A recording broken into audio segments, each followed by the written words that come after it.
Maison d'arrêt et de correction de Rebeuss et la construction de 9 nouvelles prisons. Deuxième édition du congrès des cardiologues au Sénégal. Les maladies cardiovasculaires représentent la première cause de décès.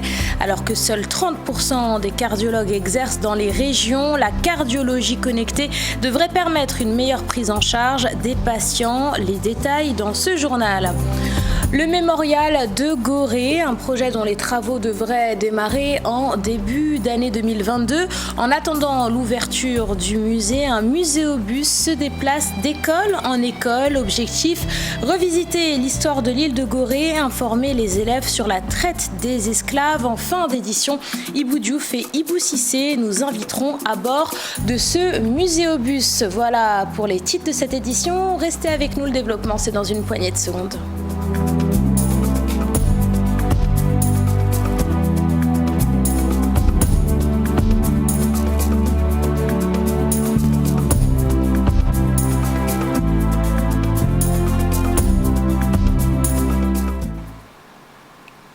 Bienvenue à tous et merci de vous informer sur la télévision Futur Média. Les mouvements Frappe et Y'en a marre n'auront finalement pas manifesté ce vendredi. Après l'interdiction de leur rassemblement par le préfet de Dakar, les mouvements de l'opposition ont tenu une conférence de presse face à l'interdiction de ce jour. Ils ont dénoncé la forte mobilisation des forces de l'ordre et annoncent le report de leur manifestation au vendredi prochain. Retour sur cette conférence de presse, c'est avec Fatou Bintou Conté et Alioune Diagne. Suite à la médiation de la plateforme Jami Réumi que le mouvement Y'en a marre et Frappe ont décidé de surseoir à la marche prévue ce vendredi. Les mouvements Y'en a marre et Frappe œuvrent pour tout ce qui est élection apaisée, tout ce qui est climat favorable à la paix, la transparence et à une justice équitable. Nous avons sans réserve adhéré à cette initiative-là. Mais quand l'initiative a été interdite, nous l'avons déploré d'abord, avant de prendre langue avec nos frères de Y'en a marre et de Frappe, pour leur demander de surseoir à la manifestation et de nous donner le temps de parler avec l'autorité, afin qu'on discute avec l'autorité et avec eux-mêmes pour arriver à ce que cette marche soit autorisée quand une autre date sera choisie. Guy Marius Sagnan de Frappe estime que cette interdiction de marche est une violence qu'exerce l'État sur des citoyens. Avec cette interdiction du préfet de Dakar, nous sommes victimes d'une énième violence. Les deux mouvements ont décidé par la suite d'organiser un rassemblement le vendredi prochain pour donner la parole à tous les Sénégalais qui ont un problème avec la justice sénégalaise. Tous les citoyens sénégalais. Cette fois-ci, pas à une marche. Nous allons faciliter les choses aux policiers et aux gendarmes, à Antoine Diome et au président Macky Sall. Nous allons faire un rassemblement dans un lieu qui sera donc plus facile. C'est une batterie de mesures que le ministre de la Justice a annoncé à l'Assemblée nationale dans le cadre de la lutte contre le surpeuplement dans les prisons sénégalaises. Le ministre Malick Sall défendait le projet de budget de son département qui a connu une hausse de plus de 23 milliards de francs CFA pour l'exercice de l'année 2022. Parmi les nouveautés annoncées, la maison d'arrêt et de correction de Rebeuss qui sera délocalisée ailleurs. Maître Malick Sall d'ajouter qu'à la place, le site abritera une cité judiciaire constituée de la chancellerie, de l'ordre des avocats et de logements pour les magistrats. S'agissant de la lutte contre le surpeuplement carcéral, le garde des Sceaux annonce la construction de 9 nouvelles prisons. Maître Malick Sall défendait donc le projet de budget de son département qui a connu, je viens de vous le dire, une hausse de plus de 23 milliards de francs CFA pour l'exercice de l'année 2022. Les armes légères à petit calibre causent énormément de dégâts au Sénégal. C'est ce qui ressort de cette enquête menée par le mouvement contre les armes légères en Afrique de l'Ouest. Au Sénégal, entre 2019 et 2020, plus de 100 personnes ont été tuées. Toujours d'après l'enquête, les utilisateurs de ces armes sont principalement des civils et les régions les plus vulnérables sont celles de Dakar, de Louga et de Ziguinchor. Écoutons l'un des membres du mouvement contre les armes légères en l'Afrique de l'Ouest. Il est au micro de notre correspondant à Ziguinchor, Boubacar Diassi. Par rapport à ces monitoring 2019 et 2020, que la plupart du temps, c'est des attaques à main armée, c'est des braquages ou pratiquement c'est des populations civiles, des commerces et autres vraiment qui sont les plus impactés en matière d'usage et de recours illicite aux armes. Surtout sur le plan économique, avec des pertes évaluées à des centaines et des centaines de millions, parce que c'est des agences qui ont été impactées, c'est des commerces, n'est-ce pas, des dépôts de gaz, des stations-service qui ont été impactés. Les utilisateurs, c'est pratiquement les personnes civiles. Les types d'armes, pratiquement, c'est les armes légères et de petit calibre. Les armes légères, et dans les armes légères et de petit calibre, il y a les petites fusils, il y a les explosifs, il y a les mines et autres. La région la plus vulnérable, c'est d'abord Dakar, et surtout dans ces départements, et globalement la région de Louga et la région de Ziguinchor. Il y en a pratiquement une centaine ou plus, franchement, entre 2019 et 2020. Et maintenant, le paradoxe, c'est qu'au niveau des impacts économiques quand même, c'est pratiquement des centaines et des centaines de millions. À Joa, l'arrestation des 12 pêcheurs sénégalais accusés d'avoir kidnappé 4 militaires marins bissau-guinéens. Ce vendredi, les soldats sont rentrés dans leur pays. Pour plusieurs acteurs du secteur, les pêcheurs auraient agi par désespoir face aux conditions dans lesquelles ils exercent leur métier et les arrestations dont ils seraient régulièrement victimes. Ils demandent une meilleure implication des autorités sénégalaises. Les détails, c'est avec Abdourahmane Diallo et Mamadou Gueye. Les 4 militaires marins kidnappés par des pêcheurs sénégalais rentrent aujourd'hui dans leur pays. Quant aux 12 pêcheurs impliqués dans cette affaire, ils sont toujours en garde à vue à la gendarmerie. Les acteurs de la pêche se désolent de la situation avant de justifier l'acte des pêcheurs. La plupart des pêcheurs arrêtés souffrent une fois en Guinée-Bissau. Ils arrivent là-bas, l'amende est trop chère, ils n'ont aucun interlocuteur, ils peinent à manger, ils perdent tout leur matériel alors qu'ils ont dépensé plus de 5 millions entre la pirogue et le carburant et autres. Donc pour éviter cette galère, ils essaient de trouver une solution. Ils disent être conscients des incidents diplomatiques que cela peut entraîner, mais ils incombent la faute aux autorités sénégalaises. Les autorités n'ont pas pris des dispositions pour pouvoir protéger les eaux sénégalaises. Aujourd'hui, si on arrive à quitter ce pays pour aller dans un pays étranger pour trouver des poissons, c'est parce que les ressources sont mal gérées. Et c'est ça le vrai problème. Même si j'avoue que kidnapper des soldats peut entraîner un conflit entre deux pays, mais tout ça c'est à cause de nos autorités qui n'ont pas bien géré. Les acteurs de la pêche invitent aussi les pêcheurs à respecter les lois et règlements des pays étrangers. Par exemple, un pêcheur qui part en Gambie, le minimum qu'il faut faire, c'est de se rendre au service des pêches et voir les autorités pour pouvoir s'informer du mode de pêche gambien afin de pouvoir éviter certaines dérives. Il faut rappeler que de 2017 à aujourd'hui, des pêcheurs sénégalais ont débarqué à bord à 3 reprises avec des gardes-côtes ou militaires des pays de la sous-région. Parlons éducation à présent avec cette grève générale décrétée par les enseignants du Sénégal. Les syndicats exigent le respect du protocole d'accord signé en 2018 et dénoncent le manque de volonté du gouvernement à régler les problèmes de l'école sénégalaise.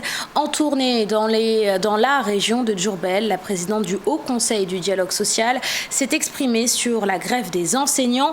D'après l'ancien ministre, le gouvernement travaille à la satisfaction de tous les points d'accord. Je vous propose d'écouter Innocence Ntap Ndiaye. Ses propos sont recueillis par Babacar Diouf. Une rencontre, mais toujours est-il que les revendications sont presque les mêmes pour tous les syndicats d'enseignants qui sont membres du G7. Alors ce qui se passe, c'est que depuis quelques mois, le chef de l'État a instruit les ministres de l'éducation, de la fonction publique et tous les autres ministères concernés, l'urbanisme, les finances, de rencontrer régulièrement les syndicats d'enseignants. Donc ces rencontres se tiennent effectivement. À date d'aujourd'hui, le ministre de la fonction publique a convoqué 2 réunions pour le monitoring des accords. Le ministre des Finances a rencontré les syndicats. Le ministre Ablaye Sow de l'urbanisme en a fait autant. Le ministre Dame Diop également a rencontré les syndicats. Le ministre des Finances en a fait autant. À partir de ce moment-là, nous pensons que dans la mesure où les discussions se tiennent avec les ministères sectoriels, bon, c'est mon avis, il n'avait pas lieu à déposer, à mettre en œuvre le préavis. Maintenant, nous allons nous informer davantage, voir si à notre tour, il convient de les rencontrer. Je vous le disais en titre, 2e édition du congrès des cardiologues au Sénégal. Les maladies cardiovasculaires représentent la première cause de décès. Si le pays dispose d'un plateau technique, seuls 30% des cardiologues exercent dans les régions du pays. Ce vendredi, les débats ont tourné autour de la cardiologie connectée, une innovation qui devrait permettre à un médecin d'envoyer un électrocardiogramme, ce qui reviendrait en fait pour le patient à effectuer un suivi à distance. Les détails, c'est avec Maïmouna Ndiaye à Diagne. L'histoire de la cardiologie au Sénégal remonte à 1961 avec l'implantation d'un service cardiologie à l'hôpital Aristide Le Dantec. Le constat est là, les maladies cardiovasculaires représentent la première cause de décès dans notre pays. Pour les spécialistes, il faut agir vite et efficacement. Et les défis sont grands et la cardiologie est une discipline complexe puisqu'elle associe beaucoup de choses et nécessite une technologie de pointe. Mais Dieu merci, depuis une dizaine d'années aujourd'hui, le Sénégal dispose d'un plateau technique qui permet de faire face à ces différents défis. Le Sénégal a pu promouvoir la formation de spécialistes et de ce que nous appelons nous des sous-spécialistes, c'est-à-dire que des collègues qui vont encore plus avancer sur la technologie.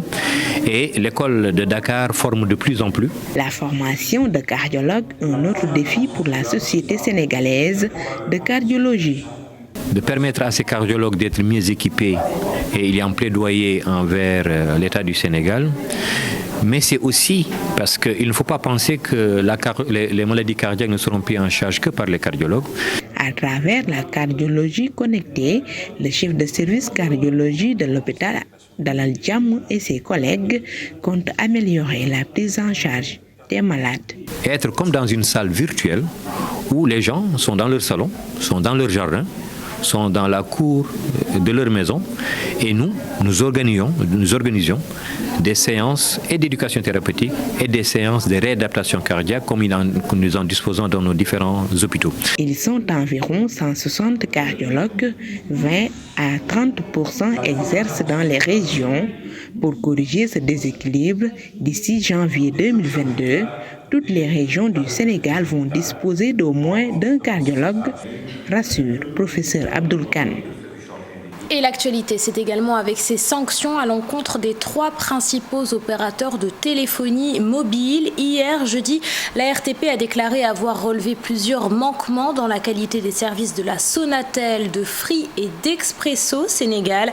Pour les opérateurs, les frais de pénalité sont jugés trop élevés avec plus de 16 milliards de francs CFA pour la Sonatel, plus de 2 milliards de francs CFA pour Free et plus d'1 milliard de francs CFA pour Expresso Sénégal.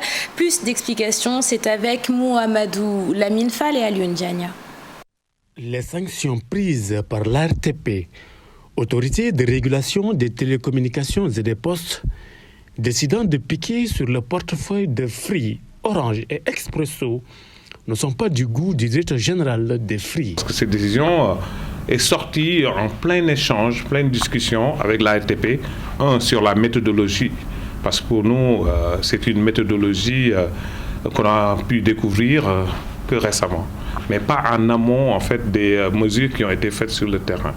Ça, c'est le premier point. Le deuxième point aussi, on conteste plus ou moins la manière dont cette étude a été conduite et qui n'est pas conforme, selon nous, à nos obligations de couverture. Donc, aussi bien sur le fond que sur la forme, cette sanction ne pas être acceptée par les opérateurs.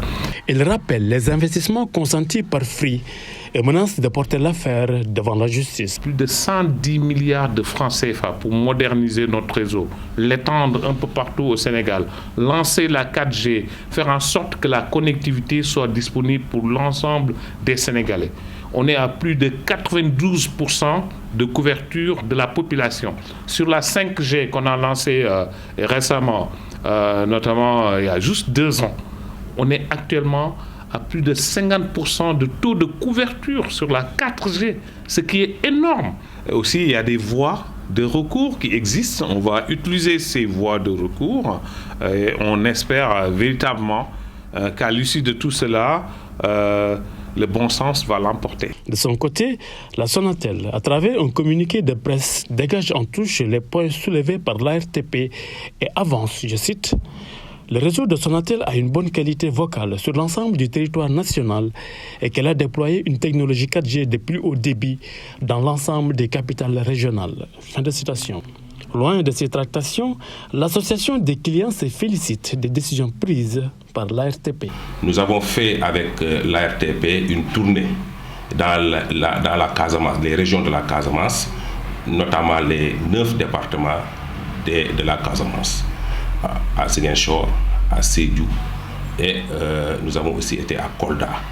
Et nous avons reçu beaucoup de complaintes des usagers, complaintes dues à la qualité de service principalement, qui est très défectueuse dans la zone, mais aussi à l'absence de couverture du réseau dans cette zone-là. Pour rappel, l'ARTP reproche aux opérateurs de téléphonie mobile des manquements constatés dans la qualité de service à l'aune des obligations qui sont contenues dans les cahiers de charges. Et si la Sonatel, Free et Expresso n'auraient pas été à la hauteur d'après la RTP, la tournée du Fonds de développement du service universel des télécommunications a, elle, relevé l'amélioration du réseau dans la région de Matam, destinée à favoriser le développement des réseaux et services dans les zones qualifiées de non rentables. Le FDSUT a été mis en place en 2007 par le ministère des Télécommunications et des Technologies de l'Information et de la Communication. Plus d'explications, c'est avec notre correspondant Ali Bandelian. Face à la mauvaise qualité des réseaux mobiles et de l'Internet, les populations de Bakel et de Ndouloumadi peuvent bien pousser un ouf de soulagement. L'opérateur Hayo Telecom est en train de déployer des infrastructures visant à améliorer considérablement le service universel. Une démarche soutenue par le FDSUT qui vient de conduire une caravane de télémédecine dans cette partie, au nord du pays. Après l'inauguration d'un PISA, qui est un pôle Internet, d'accès Internet pour des services associés à l'endroit des populations de Bakel, nous donne le prétexte de venir à Ndouloumadi, accompagné de nos partenaires, c'est-à-dire l'opérateur de services universels, l'opérateur de télécommunications Hayo, pour offrir un certain nombre de services innovants, digitaux, aux populations de Ndouloumadi, notamment en ce qui concerne la télémédecine et plus largement une consultation médicale généralisée. La première infrastructure notable dans la région de Matam, il faut le reconnaître, c'est celle déployée par CSU. C'est la première infrastructure de télécommunication. CSU est dépositaire d'une licence d'opérateur de service universel dans la région de Matam.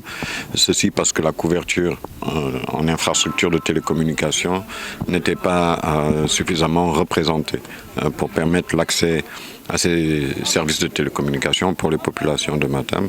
Et donc c'est à ce titre que l'État avait confié à Hayo la charge de déployer une infrastructure de télécommunication.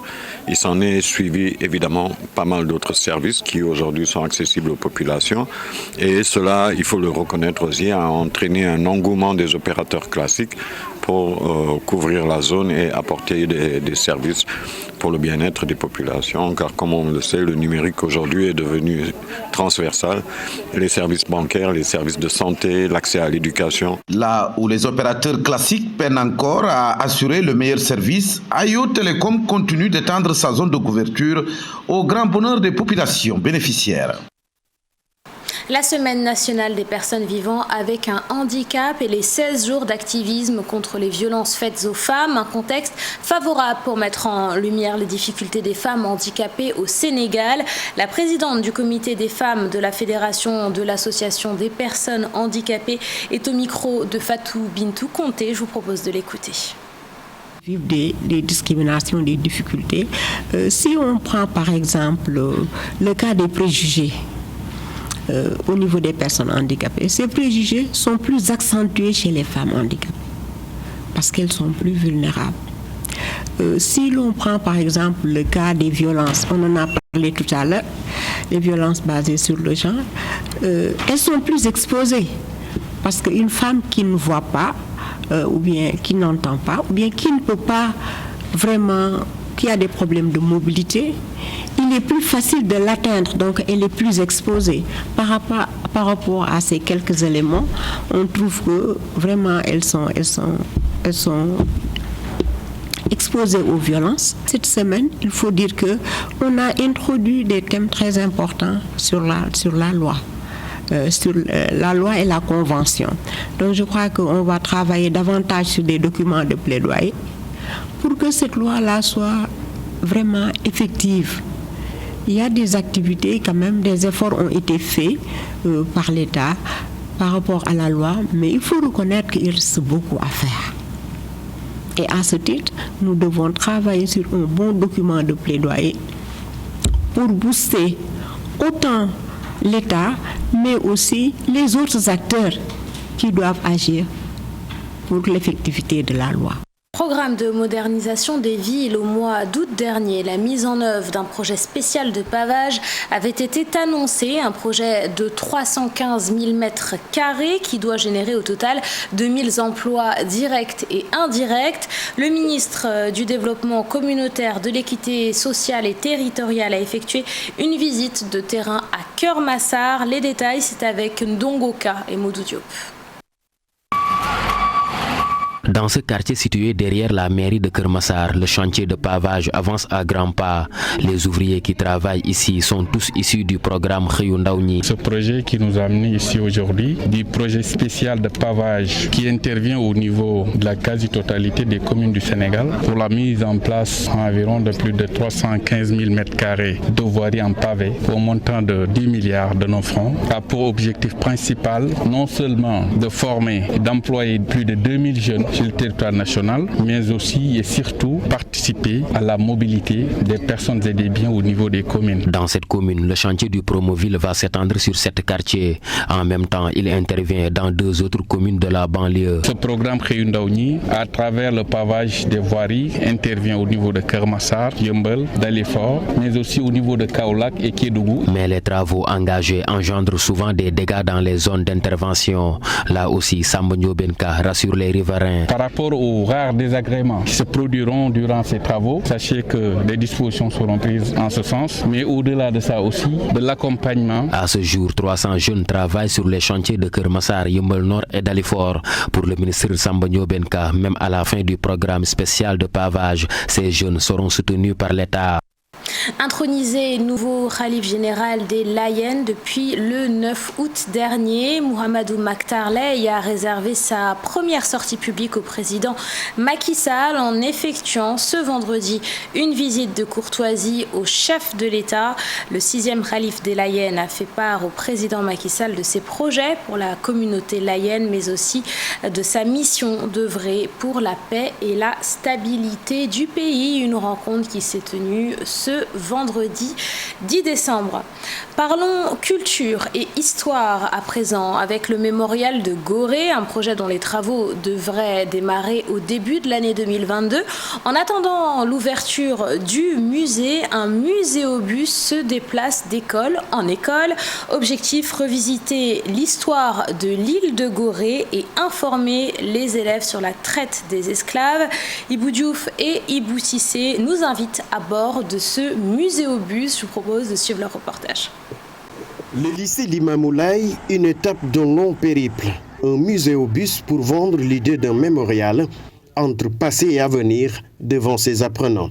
Comme dans un cours, l'histoire de Gorée et de la traite négrière raconter à ses élèves. Le musée au bus, qui est une sorte de Gorée mémorial mobile, nous permet ce qu'on appelle la démocratie culturelle, en démocratisant même.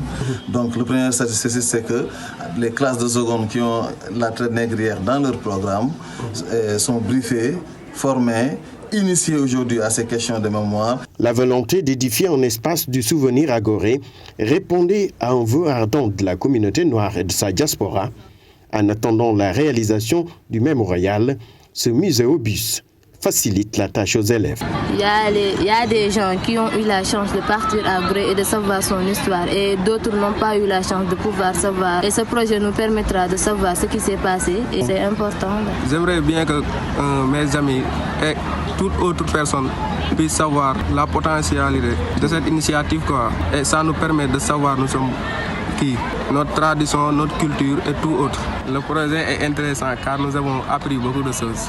L'histoire de l'île de Gorée et de la traite négrière, deux préoccupations qui sont au programme d'histoire de la seconde. Dans ce sens, la présence de ce musée au bus est bien accueillie par le corps professoral.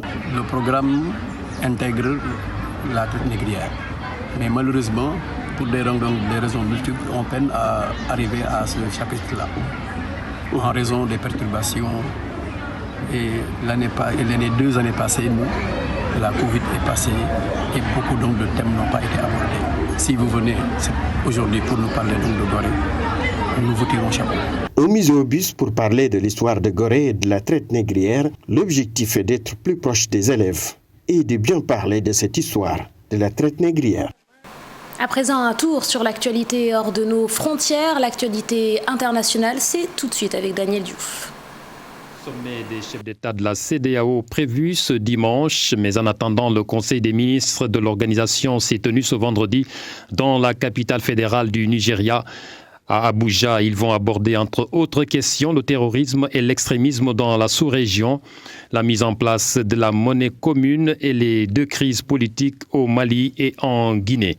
L'interrogation principale reste à savoir à quand le retour au pouvoir pour les civils dans ces 2 pays. La France ouvre ses archives sur la guerre d'Algérie. L'annonce a été faite par la ministre de la Culture en charge des archives du pays, 2 jours après la visite du ministre des Affaires étrangères, Jean-Yves Le Drian, à Alger. Pour Paris, l'ouverture de ces archives judiciaires va permettre de regarder la vérité en face, notamment sur les enquêtes de police effectuées entre 1954 et 1962, et donc mettre fin aux spéculations et fausses déclarations relatives à cette période. 60 ans après la fin du conflit, les tensions sont encore présentes entre ces 2 pays. La France refuse encore de s'excuser auprès du peuple algérien. Le bilan des affrontements au Darfour continue de s'alourdir. Au moins 138 personnes tuées et 106 blessées en 3 semaines, selon l'Association des médecins soudanais, à l'origine du conflit, en différend entre éleveurs qui a abouti à des batailles rangées à l'arme automatique. L'accès aux victimes est difficile. Beaucoup meurent faute d'avoir pu être pris en charge. Et puis au Bénin, la Cour de répression des infractions économiques et du terrorisme jugée ce vendredi l'opposante Rekia Madougou pour financement du terrorisme, ancienne ministre de la Justice du Bénin, candidate recalée à la présidentielle d'avril 2021. Elle a été arrêtée le 3 mars dernier. Rekia Madougou est poursuivie pour financement du terrorisme. Ses 5 co-accusés, dont son neveu, un policier et un colonel à la retraite, sont jugés pour association de malfaiteurs ou actes de terrorisme ou encore abus de fonction. Merci Daniel Diouf, c'est la fin de cette édition. Merci de l'avoir suivi, merci de votre fidélité. Je vous souhaite de passer une excellente soirée et un très bon début de week-end en compagnie des programmes de la télévision Futur Média.